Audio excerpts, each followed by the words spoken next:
পুরোপুরি ও সর্বাত্মক যুদ্ধবিরতিতে সম্মত হয়েছে ইরান ইসরায়েল। মার্কিন প্রেসিডেন্ট ডোনাল্ড ট্রাম্পের ঘোষণা, তবে তেহরান বা তেল আবিব থেকে এখনও তাৎক্ষণিক বক্তব্য আসেনি। কাতার, সংযুক্ত আরব আমিরাত, কুয়েত ও বাহরাইনের আকাশসীমা সাময়িকভাবে বন্ধ ঘোষণা। বাংলাদেশ থেকে দোহা, দুবাই, আবুধাবি, কুয়েত এবং বাহরাইন হয়ে আগমন ও বহির্গমনকারী সকল বাণিজ্যিক ফ্লাইট বাতিল। স্কাউটিং এর অভিজ্ঞতা কাজে লাগিয়ে ভবিষ্যতের পৃথিবী রচনা করতে হবে। বাংলাদেশ স্কাউটসের কাপ কার্নিভালের উদ্বোধন ও শাপলা কাপ অ্যাওয়ার্ড বিতরণকালে বললেন প্রধান উপদেষ্টা। প্রহসনী নির্বাচন পরিচালনার অভিযোগে বিএনপির দায়ের করা মামলায় সাবেক সিইসি কে এম নুরুল হুদার 4 দিনের রিমান্ড মঞ্জুর করেছেন আদালত।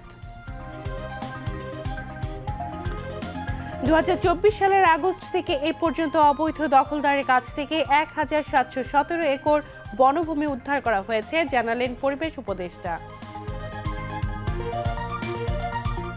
এবং মেহেদী হাসান মিরাজকে অধিনায়ক করে শ্রীলঙ্কার বিপক্ষে ওয়ানডে সিরিজের জন্য 16 সদস্যের দল ঘোষণা বিসিবির। দলে ফিরলেন তাসকিন ও মুস্তাফিজ। আসসালামু আলাইকুম। সকালে সংবাদে সবাইকে আমন্ত্রণ জানাচ্ছি আমি শারমিন আক্তার। এতক্ষণ শিরোনাম শুনলেন, এবার বিস্তারিত।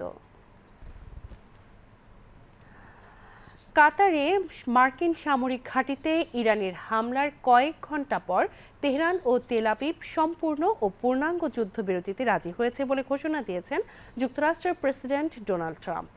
এটি কার্যকর হলে ইরান ও ইসরায়েলের মধ্যে চলমান 12 দিনের সংঘাতের অবসান ঘটবে। রয়টার্স ও আল জাজিরা ট্রাম্পের ট্রুথ সোশ্যালে করা পোস্টের বরাতে এ খবর দিয়েছে। তবে ইরান বা ইসরায়েলের পক্ষ থেকে আনুষ্ঠানিকভাবে তাৎক্ষণিক কোনো বক্তব্য আসেনি।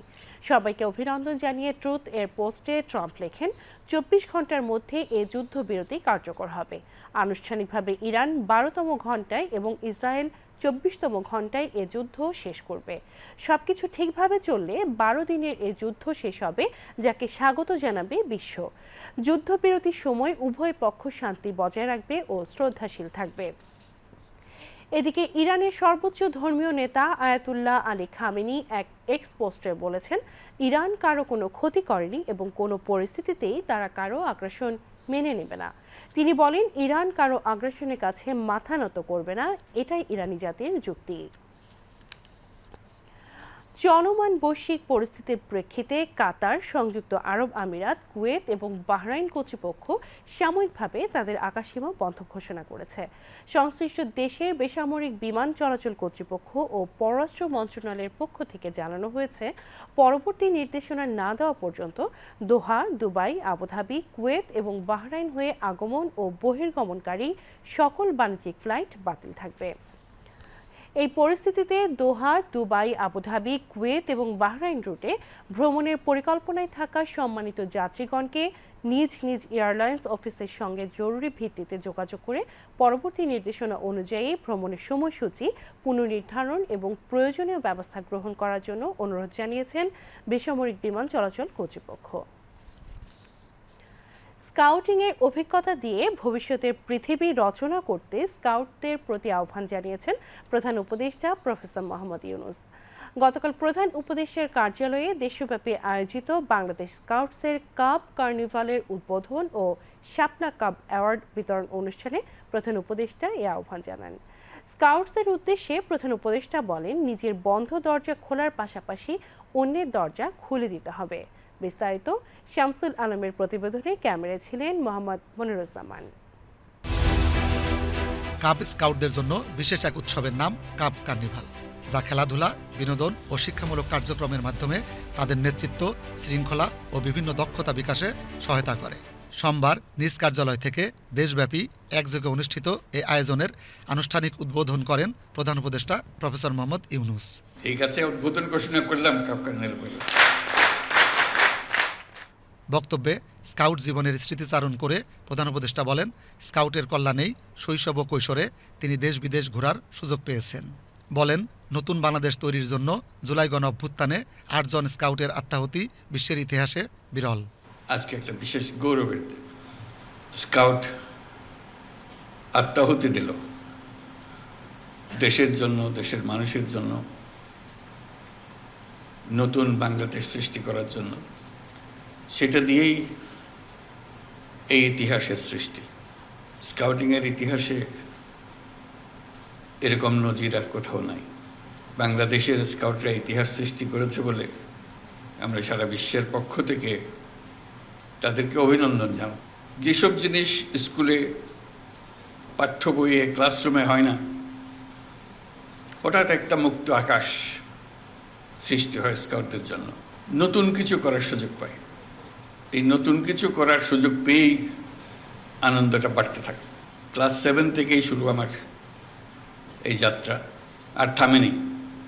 আমি এর মধ্যে মজে গিয়েছিলাম, এত ভালো লাগতো এটা আমার কাছে।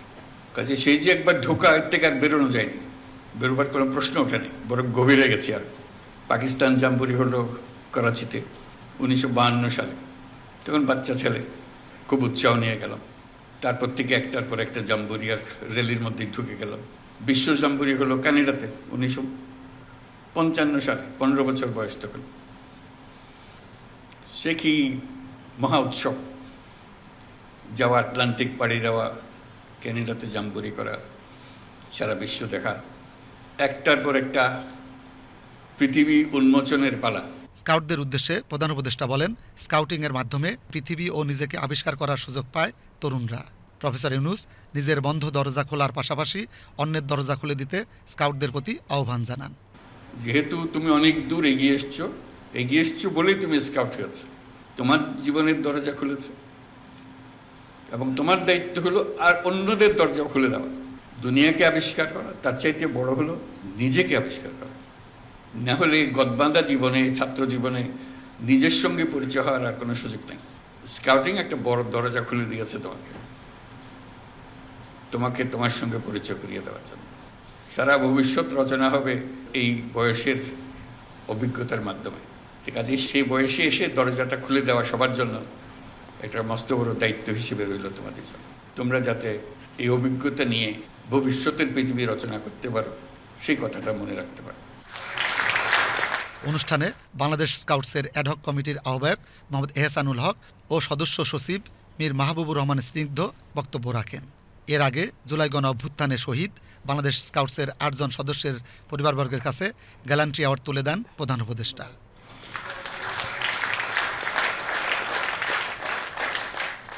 এছাড়া স্কাউটিং কার্যক্রমে বিশেষভাবে ভালো ফলাফল এবং দক্ষতা অর্জনকারী শিশুদের মধ্যে শাপলা কাপ অ্যাওয়ার্ড বিতরণ করেন প্রফেসর মোহাম্মদ ইউনূস।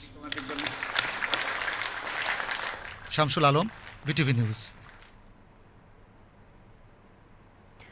অন্যায়ভাবে প্রভাব খাটিয়ে প্রহসনের নির্বাচন পরিচালনার অভিযোগে দায়ের করা মামলায় সাবেক প্রধান নির্বাচন কমিশনার কে এম নুরুল হুদার 4 দিনের রিমান্ড মঞ্জুর করেছেন ঢাকার একটি আদালত। গতকাল তাকে ঢাকার চিফ মেট্রোপলিটন ম্যাজিস্ট্রেট আদালতে হাজির করে পুলিশ। এরপর মামলার সুষ্ঠু তদন্তের জন্য তাকে 10 দিনের রিমান্ডে নিতে আবেদন করেন মামলার তদন্তকারী কর্মকর্তা শেরেবাংলা নগর থানার এসআই শামসুজ্জোহা সরকার। অপরদিকে তার আইনজীবী রিমান্ড বাতিল চেয়ে জামিনের আবেদন করেন। উভয় পক্ষের শুনানি শেষে Dhaka chief metropolitan magistrate Mostafizur Rahman তার জামিন আবেদন নামঞ্জুর করে 4 দিনের রিমান্ড মঞ্জুর করেন। রবিবার রাজধানীর উত্তরা এলাকা থেকে সাবেক সিইসি কে এম নুরুল হুদাকে গ্রেফতার করা হয়। 2018 সালের বিতর্কিত একাদশ জাতীয় সংসদ নির্বাচনের অন্যতম প্রধান চরিত্র তৎকালীন প্রধান নির্বাচন commissioner K M Nurul Huda. গতকাল প্রায় 6 বছর পর সেই নুরুল হুদা জনতার রোষের শিকার হয়ে গ্রেফতার হলেন। সাবেক একজন সিইসির এমন পরিণতি দেশের রাজনৈতিক ইতিহাসে নজিরবিহীন। বিস্তারিত আহমেদ অনির প্রতিবেদনে। বাংলাদেশের নির্বাচনী ইতিহাসের অন্যতম বিতর্কিত অধ্যায় 2018 সালের একাদশ জাতীয় সংসদ নির্বাচন। নির্বাচনের আগের রাতে ব্যালটে সিল, কেন্দ্র দখল, ভোটারদের বাধা এবং বিরোধী দলের প্রার্থীদের ওপর হামলার অভিযোগে গোটা নির্বাচন প্রশ্নবিদ্ধ হয়েছিল। ওই নির্বাচনে বিএনপি এবং তাদের জোট জাতীয় ঐক্যফ্রন্টের বেশ কিছু প্রার্থী ভোটের আগের রাতেই ভোটকেন্দ্র নিয়ে সংবাদ মাধ্যমের কাছে নানা অভিযোগ তুলে ধরার চেষ্টা করেছিলেন। এর আগে 2014 সালের এবং 2024 সালের নির্বাচন নিয়েও বিতর্ক তৈরি হয়েছিল। 2018 সালে কে এম নুরুল হুদার নেতৃত্বে অনুষ্ঠিত একাদশ সংসদ নির্বাচনের আগে থেকেই উঠেছিল অনিয়মের আশঙ্কা। আর নির্বাচনের দিন তো ছিল যেন সাজানো নাটক। ভোট শুরুর আগেই ব্যালট ভর্তি বাক্স, কেন্দ্র দখল আর বিরোধী প্রার্থীদের মারধর সবই ধরা পড়ে সাংবাদিকদের ক্যামেরায়। সিইসি কে এম নুরুল হুদার নেতৃত্বাধীনে অনুষ্ঠিত ওই ভোটে আগের রাতে ভোট দেওয়ার অভিযোগ ওঠে, যে কারণে সিইসি নুরুল হুদাকে অনেকেই রাতের ভোটের সিইসি হিসেবেও আখ্যা দিয়ে থাকেন। এছাড়া তার সময়ে অসংখ্য স্থানীয় সরকার নির্বাচন নিয়েও ছিল নানা প্রশ্ন। জাতীয় ঐক্যফ্রন্ট একাদশ নির্বাচনের ফলাফল প্রত্যাখ্যান করে সেদিনই জানিয়েছিল এই নির্বাচন ছিল একটি প্রহসনের নির্বাচন। তবুও ফলাফল বাতিল হয়নি। আওয়ামী লীগ নেতৃত্বাধীন মহাজোট জয় পেয়েছিল 288 আসনে, আর বিএনপি ও ঐক্যফ্রন্ট পায় মাত্র 60টি, বাকি 3টি আসন পায় অন্যান্যরা। এখন সেই বিতর্কে প্রায় 6 বছর পর সাবেক সিইসি হুদা গ্রেপ্তার হলেন সেই একই অভিযোগে। বিতর্কিত নির্বাচন নিয়ে বিএনপির পক্ষ থেকে সাবেক 3 জন সিইসি এবং 24 জন নির্বাচন কমিশন সংশ্লিষ্ট ব্যক্তির বিরুদ্ধে মামলায় তাকে গ্রেফতার করা হয়। এর আগে রোববার সকালে বর্তমান সিইসি এএমএম নাসির উদ্দিনের কাছে আরেকটি আবেদন জমা দেয় বিএনপির প্রতিনিধি দলটি। আবেদনে 2018 সালে একাদশ জাতীয় সংসদ নির্বাচন উপলক্ষে বিএনপি ও ঐক্যফ্রন্টের নেতাকর্মীদের গ্রেপ্তার, গুরুতর জখম ও হত্যার বিরুদ্ধে অভিযোগ করা হয়। আহমেদ অনি, বিটিভি নিউজ। গত বছরের আগস্ট থেকে এ পর্যন্ত 1717 একর বনভূমি অবৈধ দখল থেকে পুনরুদ্ধার করা হয়েছে। পরিবেশ, বন ও জলবায়ু পরিবর্তন বিষয়ক উপদেষ্টা সৈয়দা রিজওয়ানা হাসান গতকাল সচিবালয়ে বিশ্ব পরিবেশ দিবস ও পরিবেশ মেলা এবং জাতীয় বৃক্ষরোপণ অভিযান ও বৃক্ষমেলা 2025 উদ্বোধন উপলক্ষে আয়োজিত প্রেস ব্রিফিংয়ে এ তথ্য জানান। রিপোর্টে বিস্তারিত। বছরে প্রায় 10 লাখ টন প্লাস্টিক বর্জ্য উৎপাদন হয় দেশ জুড়ে। ক্রমবর্ধমান জনসংখ্যা ও শিল্প কলকারখানায় উল্লেখযোগ্য হারে প্লাস্টিক বর্জ্য উৎপাদনে দূষিত হয়ে পড়েছে দেশের নদী, নালা ও জলাশয়। বিশ্বব্যাংকের এক জরিপ বলছে ঢাকায় প্রতিদিন প্রায় 646 টন প্লাস্টিক বর্জ্য সংগ্রহ করা হয়, যা পুরো বাংলাদেশে উৎপন্ন বর্জ্যের 10%। সোমবার সচিবালয়ে বিশ্ব পরিবেশ দিবস ও পরিবেশ মেলা উপলক্ষে আয়োজিত সংবাদ সম্মেলনে পরিবেশ, বন ও জলবায়ু পরিবর্তন এবং পানি সম্পদ উপদেষ্টা সৈয়দা রিজওয়ানা হাসান দেশের শপিং সেন্টারগুলোতে শতভাগ পলিথিন ব্যাগমুক্ত করা হয়েছে জানিয়ে বলেন, 17টি পণ্যকে একবার ব্যবহৃত প্লাস্টিক হিসাবে তালিকাভুক্ত করা হয়েছে। পলিথিনের বিরুদ্ধে, পলিথিন ব্যাগের বিরুদ্ধে সরকারের অবস্থান বেশ দৃঢ়। সরকার প্রাথমিক পর্যায়ে বাজার মনিটরিং করছে এবং এই মুহূর্তে তো এটা বলতে কোনো দ্বিধা নাই যে শপিং সেন্টারগুলো শতভাগ পলিথিন ব্যাগ মুক্ত হয়েছে। এখন এই পলিথিন শপিং ব্যাগের জন্য পাট এবং বস্ত্র মন্ত্রণালয় দায়িত্ব নিয়েছে।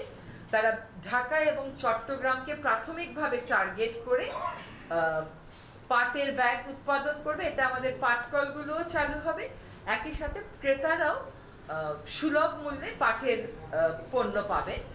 আমরা 2টি একবার ব্যবহারযোগ্য প্লাস্টিক নিষিদ্ধ করেছি, একটা হচ্ছে কটন বাড, একটা হচ্ছে স্ট্র। এইটার অভিযানেও আমরা জুলাই মাস থেকে নামবো। আর 17টা যেটা নিষিদ্ধ না, গ্র্যাজুয়ালি ফেজ আউট করার একটা পরিকল্পনা আছে। এটার জন্য আমরা উৎপাদনকারীর সম্প্রসারিত দায়িত্ব বা এক্সটেন্ডেড প্রোডিউসার রেসপন্সিবিলিটি এটার খসড়া চূড়ান্ত করে ফেলেছি।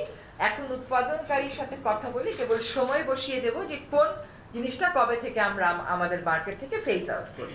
তিনি বায়ু, শব্দ ও নদী দূষণ নিয়ন্ত্রণে অন্তর্বর্তী সরকারের নানামুখী পদক্ষেপ গ্রহণ এবং বাস্তবায়নের কথা তুলে ধরে বলেন, দেশ জুড়ে সংরক্ষিত বনসীমা নির্ধারণ ও অবৈধ দখল উচ্ছেদ এবং প্রযুক্তি নির্ভর কার্যক্রম অব্যাহত রয়েছে।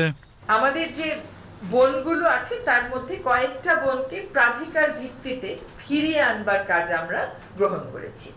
একটা হচ্ছে আমাদের চিরহরিৎ বন, এভারগ্রিন বন যেটাকে আমরা বলি চুনতি। চুনতির 20,000 একরের মধ্যে 5,000 একরই বেদখল, আর প্রায় 5,000-এ আমার আছে আকাশমণি এবং ইউক্যালিপটাস। আমরা ওই 5,000 প্রাথমিকভাবে টার্গেট করে চুনতি বন পুনরুদ্ধারের একটা প্রকল্প অনুমোদন করেছি, কাজও শুরু হয়েছে। এই 10 মাসে 1,717 একর বনভূমি উদ্ধার করেছি বিভিন্ন জায়গা থেকে। তাছাড়াও আমরা বেসরকারি ক্যাডেট কলেজের নামে বরাদ্দকৃত কক্সবাজারের 155.70 একর বনভূমির যে বরাদ্দ ছিল সেটা বাতিল করেছি। লোক প্রশাসনের জন্য আমাদের রক্ষিত এলাকার 700 একর যে বনভূমি ছিল সেটা বাতিল করেছি। বাংলাদেশ ফুটবল ফেডারেশনের টেকনিক্যাল সেন্টারের জন্য বরাদ্দকৃত 20 একর জমি বাতিল করেছি এবং বেজাকে দেওয়া সোনাদিয়ার 9487 একর জমির বরাদ্দ বাতিল করে বন বিভাগের কাছে নিয়ে আসার প্রক্রিয়া প্রায় চূড়ান্ত করে এনেছি।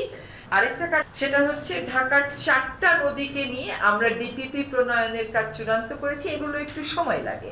সুখের খবর হলো যে তুরাগ নদী পুনরুদ্ধারে ওয়ার্ল্ড ব্যাংক আমাদেরকে অর্থ সহায়তা দেওয়ার সিদ্ধান্ত চূড়ান্ত করেছে। এছাড়া দেশের একমাত্র প্রবাল দ্বীপ সেন্ট মার্টিনের প্রাকৃতিক পরিবেশ ফিরে আসতে শুরু করেছে জানিয়ে পরিবেশ উপদেষ্টা বলেন, দ্বীপটি নিয়ে একটি মাস্টার প্ল্যানের চিন্তাভাবনা করছে সরকার।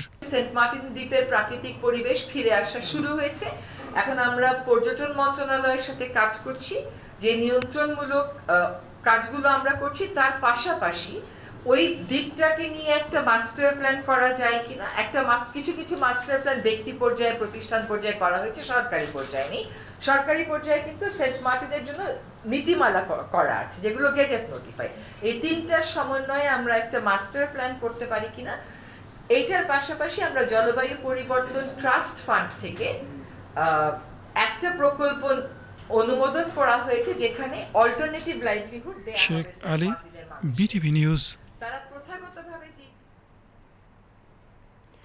গত 24 ঘন্টায় সারা দেশে ডেঙ্গু আক্রান্ত হয়ে আরও 2 জনের মৃত্যু হয়েছে। নতুন করে ডেঙ্গু আক্রান্ত হয়েছেন 392 জন। চলতি বছর এই পর্যন্ত ডেঙ্গু জ্বরে আক্রান্তের সংখ্যা 8000 ছাড়িয়ে গেছে, আর মৃত্যু হয়েছে 34 জনের। তাই ডেঙ্গু প্রতিরোধে মশক নিধন কার্যক্রম জোরদার করার পরামর্শ চিকিৎসকদের। শরীফুল ইসলামের রিপোর্ট। একদিকে তাপমাত্রা বৃদ্ধি, অন্যদিকে থেমে থেমে বৃষ্টিপাত। জলবায়ু পরিবর্তনের প্রভাবে এমন সময়টাই এডিস মশার বংশবিস্তারের জন্য আদর্শ সময়। তাই তো রাজধানীসহ সারা দেশেই চোখ রাঙাচ্ছে ডেঙ্গু। এখানে আসছি এই যে ডেঙ্গু টেস্টের জন্য আসছি, জ্বর 3 দিন ধরে, এই জন্য নিয়ে আসছি এখানে। ঠান্ডা সর্দি বেশ কিছুদিন ধরেই, 1 সপ্তাহ হলো, আর জ্বর তো ছিল, জ্বর তো এখন আর নেই। প্রতিদিনই বাড়ছে আক্রান্ত ও মৃত্যুর সংখ্যা। ডেঙ্গুর এমন বিস্তার ভাবিয়ে তুলেছে চিকিৎসক সহ সবাইকে। এখন যেরকম একটা উষ্ণ একটা পরিবেশ, সাথে আবার মাঝে মাঝে বৃষ্টি হচ্ছে, এই দুটো হচ্ছে কি ডেঙ্গু রোগীর মশা, এডিস মশার প্রজননের জন্য একদম আদর্শ ক্ষেত্র। একই সাথে মাঝখানে যেহেতু একটা ঈদের একটা বিশাল একটা ছুটি গিয়েছিল, শহরের একটা বড় একটা অংশের মানুষ হয়তো গ্রামে চলে গিয়েছিল এবং তাদের বাসার মধ্যে যে পানি বা যে জমা পানিগুলো ছিল সেগুলো কেউ পরিষ্কার করার ছিল না। ফলে এই সময় অবশ্যই একটা ডেঙ্গু রোগীর এডিস মশার একটা ওখানে একটা প্রাদুর্ভাব হয়েছে। স্বাস্থ্য অধিদপ্তরের তথ্য মতে রাজধানীর চেয়ে এবার দেশের বিভিন্ন জেলায় ডেঙ্গু আক্রান্তের সংখ্যা বাড়ছে। বিশেষজ্ঞরা বলছেন, প্রায় 1 বছরের বেশি সময় ধরে জেলার পৌরসভাগুলোর মশক নিধনে কার্যক্রম থমকে থাকায় এমন অবস্থার সৃষ্টি হয়েছে। বরগুনায় যেটা হচ্ছে, বরগুনায় মোটামুটি 3টা কারণ আইডেন্টিফাই করা হয়েছে। একটু হলো ওখানে বৃষ্টির পানি স্টোর করে রাখা হয়েছে, ওখানে খাবার পানির সংকট, বৃষ্টির পানিটা ওরা মটকা আছে, মটকাতে স্টোর করে রাখে, যার জন্য ওটাতে লার্ভা জমায়। 2 নম্বর হলো জলাবদ্ধতা আছে, এবং 3 নম্বর হলো পৌরসভার গত 1 বছরে কোনো অ্যাক্টিভিটিস নাই। এই 3টা মেইন কারণ উদ্ঘাটন করা গেছে। কীটতত্ত্ববিদরা বলছেন, এবছর তাপমাত্রা, আর্দ্রতা, বৃষ্টিপাত পরীক্ষা করে দেখা গেছে জেলাগুলোতে এডিস মশার ঘনত্ব অনেক বেশি। পাশাপাশি মশক নিধনে কোনো কার্যকর উদ্যোগ না থাকায় বাড়ছে মশার বিস্তার। এডিস মশার নিয়ে যে গবেষণাটা করি, সেখানে আমরা দেখছি যে এডিস মশার ঘনত্বের যে ইন্ডেক্স, যেটাকে ব্রুটো ইন্ডেক্স বলা হয়, সেই ব্রুটো ইন্ডেক্স প্রায় প্রতিটি জেলাতেই 20-এর উপরে আছে। কোনো একটি জায়গাতে যখন ব্রুটো ইন্ডেক্স 20-এর উপরে থাকে, সঙ্গে সঙ্গে সেই এলাকাতে যদি ডেঙ্গু রোগী থাকে এবং উপযোগী পরিবেশ থাকে, তখন সেই এলাকাতে ডেঙ্গু বা চিকুনগুনিয়া, এডিস মশাবাহিত রোগগুলো বেড়ে যায়। মশক নিধন কার্যক্রম জোরদার করতে সমন্বিত উদ্যোগ গ্রহণের কথা বলা হলেও কার্যত তার কোনো দেখা নেই।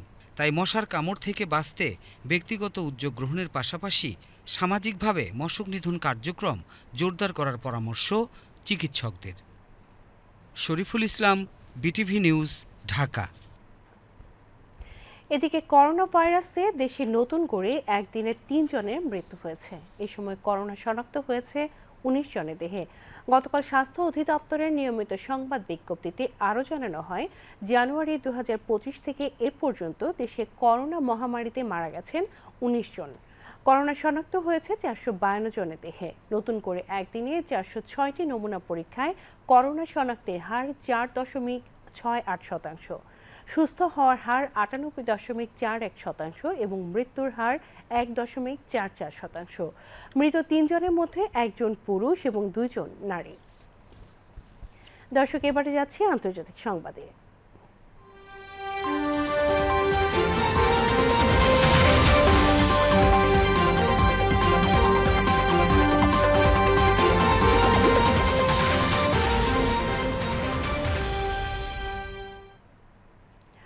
গাজায় ইসরায়েলি হামলায় সোমবার কমপক্ষে 43 জন ফিলিস্তিনি নিহত হয়েছে। কাতার ভিত্তিক টেলিভিশন চ্যানেল আল জাজিরা চিকিৎসকদের বরাত দিয়ে এই খবর দিয়েছে। এ নিয়ে গাজায় ইসরায়েলি হামলায় নিহতের সংখ্যা 56,000 ছাড়িয়ে গেছে। আল জাজিরা জানিয়েছে, নিহতদের মধ্যে অন্তত 20 জন খাদ্য সহায়তা পেতে গিয়ে প্রাণ হারিয়েছেন। তারা গাজার বিতর্কিত গাজা হিউম্যানিটেরিয়ান ফাউন্ডেশন GHF পরিচালিত খাদ্য বিতরণ কেন্দ্রে এই মর্মান্তিক পরিণতির শিকার হন। এই ফাউন্ডেশনকে যুক্তরাষ্ট্র ও ইসরায়েল সমর্থন দিলেও জাতিসংঘ এর বিরুদ্ধে ত্রাণকে অস্ত্র হিসেবে ব্যবহারের অভিযোগ তুলেছে। গত মাসের 27 তারিখ থেকে GHF ত্রাণ বিতরণ শুরু করার পর থেকে এসব কেন্দ্রের কাছে ইসরায়েলি হামলায় 400 জনের বেশি ফিলিস্তিনি নিহত হয়েছে। আহত হয়েছে আরও প্রায় 1000 ফিলিস্তিনি। আল জাজিরার সাংবাদিক হানি মাহমুদ গাজা সিটি থেকে জানান, ইসরায়েল একদিকে ইরানের সঙ্গে সংঘাতে লিপ্ত, অন্যদিকে গাজা উপত্যকার বিভিন্ন স্থানে ফিলিস্তিনিদের উপর প্রাণঘাতী বিমান হামলা চালিয়ে যাচ্ছে, চলছে তাঁবু ও আবাসিক এলাকায় হামলা। তিনি বলেন, রাফা ও নেট জারিম করিডোরে খাদ্য পাওয়ার আশায় ভিড় করছেন ক্ষুধার্ত মানুষ। সেখানে ইসরায়েলি সেনাদের গুলিতে 13 জন ত্রাণপ্রার্থী ফিলিস্তিনি গুলিবিদ্ধ হয়ে নিহত হয়ে গেছে। এদিকে ফিলিস্তিনের সরকারি বার্তা সংস্থা ওয়াফা জানিয়েছে, উত্তর গাজার জাবালিয়ায় একটি আবাসিক ভবনে ইসরায়েলি বিমান হামলায় অন্তত 4 জন নিহত এবং আরও কয়েকজন আহত হয়েছে। গাজার মানবিক সংকট দিন দিন চরম আকার ধারণ করছে, আর বিশ্লেষকরা সতর্ক করেছেন এটি একটি মারাত্মক দুর্ভিক্ষের দিকে ধাবিত হচ্ছে। ড্রাগন ফল, বিদেশি এ ফলটি দ্রুত জনপ্রিয় হয়ে উঠছে বাংলাদেশে। চাহিদার সঙ্গে যোগান বেশি হওয়ার কাঙ্ক্ষিত লাভ কঠিন হয়ে পড়ছে কৃষকদের। সমাধান হিসেবে হাজির হয়েছে আলোর ব্যবহার, যাতে মৌসুম ছাড়াও ফলন হচ্ছে। ঝিনাইদহের কৃষকদের এমন সফলতার কাহিনী ইকবাল ফরহাদের রিপোর্টে। 2013 সালের পর থেকে বাণিজ্যিকভাবে বাংলাদেশে ড্রাগন ফলের চাষ শুরু হয়। দ্রুতই তা ছড়িয়ে পড়ে বিভিন্ন জেলায়। কম পরিচর্যার প্রয়োজনীয়তা এবং তুলনামূলক ভালো বাজার মূল্য ড্রাগন ফল চাষে আগ্রহী করে তোলে কৃষকদের। কিন্তু ড্রাগন চাষ এত বেড়ে গিয়েছিল যে চাহিদার চেয়ে যোগান বেশি হয়ে পড়ে। ফলে মূল মৌসুমে ড্রাগন ফলের দাম বছরকে বছর কমতে থাকে। দেশের দক্ষিণ পশ্চিমাঞ্চলের যশোর, ঝিনাইদহ জেলায় চলতি পথে চোখে পড়ে ছোট বড় প্রচুর ড্রাগন ফলের বাগান। কিছু বাগান দেখতে আগোছালো। অনেকেই ড্রাগন ফল চাষ ছেড়েছেন, কেননা ফি বছর ফলের দাম কমছে, লাভ কম হচ্ছে চাষিদের। এমন প্রেক্ষিতে নতুন প্রযুক্তির সহায়তা নিচ্ছেন কৃষকরা। লাইট জ্বালানোর কারণ হলো দিন বড় করার জন্য, বুঝছেন? এই যে দিন বড় হলে ফুল ফল আসবে, এই জন্য মনে করেন যে লাইটিং পদ্ধতিটা করা। রাতের আধারে মায়াবী আলোয় উজ্জ্বল হয়ে উঠছে ড্রাগন ফলের বাগানগুলো। ঝিনাইদহে বিভিন্ন গ্রামেই দেখা মেলে এমন বাগানের। লাইটিং করে এখানে আমার গত সিজনে যে টাকার মাল বিক্রি করছি, খরচ খরচা বাদ দিয়ে যা টাকা হয়েছে, এবছর অফ সিজনেই আমার তার থেকে দ্বিগুণ টাকা এসছে। বাংলাদেশে ড্রাগন গাছে ফুল আসে নির্দিষ্ট মৌসুমে, সাধারণত মে থেকে অক্টোবর পর্যন্ত। এর বাইরেও ফুল ও ফলন পেতে হলে প্রয়োজন বিশেষ প্রযুক্তির। কৃত্রিম আলোর ব্যবহার এই প্রযুক্তির অন্যতম। বিদ্যুৎ খরচ আপনার পার বিঘাতে যদি আপনার সেচ প্রকল্প থেকে বা নেওয়া হয়, সেই ক্ষেত্রে দেখা যাচ্ছে পার মাসে 6 থেকে 7 হাজার টাকা সর্বোচ্চ বিদ্যুৎ বিল আসে। তা আপনার অফ সিজনে আপনার 500 টাকা 600 টাকা আমরা এখান থেকে ফল বিক্রি করি।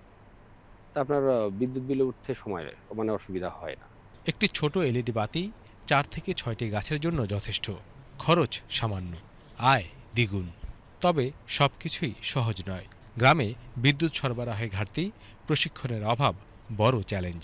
যারা দিয়েছে লাভবান হচ্ছে, তার পাশাপাশি যাদের বাগান আছে তারাও দেওয়ার চেষ্টা করছে নতুন করে, কারণ এটা ফার্স্ট টাইম যারা দিয়েছে তারা লাভবান দেখে এখন আবার কারেন্টের একটা বিষয় আছে, সবার তো মাঠে আপনার কারেন্টের ব্যবস্থা নেই। কিন্তু যখন সরকার, এনজিও, গবেষণা প্রতিষ্ঠান আর কৃষক একসাথে এগোয়, তখন সব চ্যালেঞ্জই জয় করা সম্ভব। ড্রাগনেও এরকম আপনার প্রথমবার অনেক ইনভেস্ট করতে হয়। আমাদের মতো অর্গানাইজেশনগুলো তাদের যদি ফিনান্সিয়াল এবং টেকনিক্যাল সহযোগিতা দেয় এবং তাদের যদি কেমিক্যাল ব্যবহার করার পরিবর্তে জৈব সার, যেরকম কেঁচো সার, গোবর সার, এইগুলো যদি তারা ব্যবহার করে আর তাহলেই আপনার এইগুলো আপনার দেশের চাহিদা মিটিয়ে আপনার হলো বিদেশে এগুলো আমরা রপ্তানি করতে পারবো। কিছু কিছু আমার চাষি তারা জৈব সার ব্যবহার করার কারণে খুব অল্প পরিমাণে এগুলো বিদেশে এখন যাওয়া শুরু হয়েছে। কৃষিতে প্রযুক্তির ব্যবহার মানে শুধু ফলন বাড়ানো নয়, একই সঙ্গে চাষের টেকসই পন্থার নিয়ত অনুসন্ধানের এক একটি অর্জন। ড্রাগন ফল বাগানের এই জলজলে আলোর নিচে গড়ে উঠছে নতুন সম্ভাবনার স্বপ্নের বাংলাদেশ। গাছের আছে জীবন, আর এর অনুভূতি শক্তিও প্রবল। আর এই অনুভূতি শক্তিকে কাজে লাগিয়ে আলো ঝলমলে পরিবেশ তৈরি করা হয়েছে ড্রাগন ফলের উৎপাদন বাড়াতে। আর এই পদ্ধতি এই অঞ্চলে এখন জনপ্রিয় হয়ে উঠেছে। ঝিনাইদহ থেকে ইকবাল ফরহাদ, বিটিভি নিউজ। দর্শক, যাচ্ছি আবহাওয়া সংবাদে।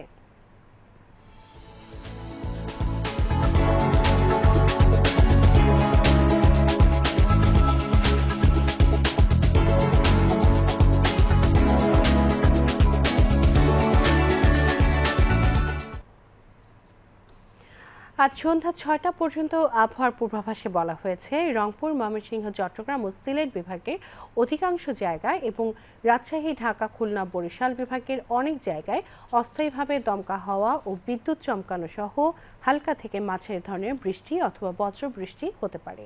সেই সঙ্গে দেশের কোথাও কোথাও মাঝারি ধরনের ভারী থেকে ভারী বর্ষণ হতে পারে। এবারে যাচ্ছি খেলার খবরে।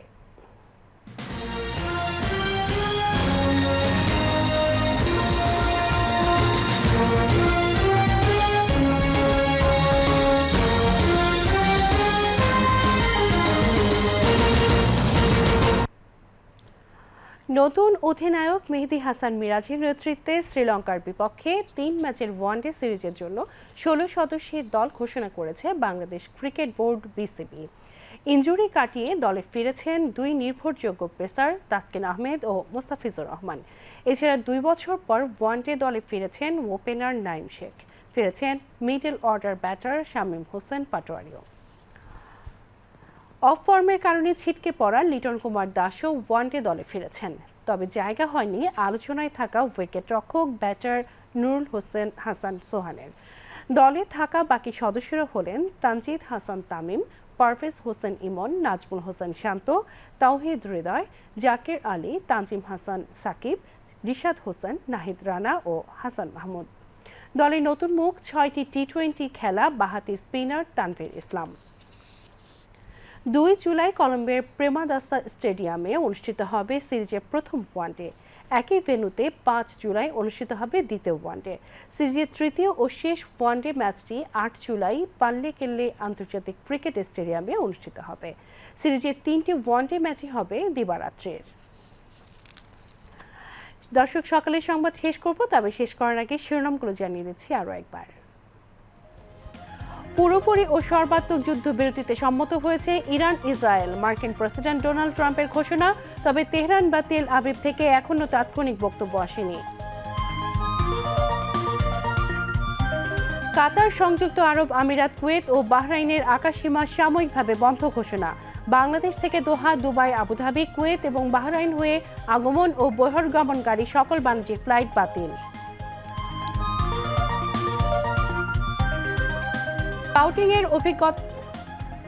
স্কাউটিংয়ের অভিজ্ঞতা কাজে লাগিয়ে ভবিষ্যতে পৃথিবী রচনা করতে হবে, বাংলাদেশ স্কাউটসের কাপ কার্নিভালের উদ্বোধন ও শাপলা কাপ অ্যাওয়ার্ড বিতরণকালে বললেন প্রধান উপদেষ্টা। প্রহসনী নির্বাচন পরিচালনার অভিযোগে বিএনপির দায়ের করা মামলায় সাবেক সিইসি কে এম নুরুল হুদার 4 দিনের রিমান্ড মঞ্জুর করেছেন আদালত। 2024 সালের আগস্ট থেকে এই পর্যন্ত অবৈধ দখলদারের কাছ থেকে 1717 একর বনভূমি উদ্ধার করা হয়েছে, জানালেন পরিবেশ উপদেষ্টা। এবং মেহেদী হাসান মিরাজকে অধিনায়ক করে শ্রীলঙ্কার বিপক্ষে ওয়ানডে সিরিজের জন্য 16 সদস্যের দল ঘোষণা বিসিবির। দলে ফিরলেন তাসকিন ও মুস্তাফিজ। দর্শক, সকালের সংবাদ এখানে শেষ করছি। পরবর্তী সংবাদ দেখার আমন্ত্রণ জানিয়ে আল্লাহ হাফেজ।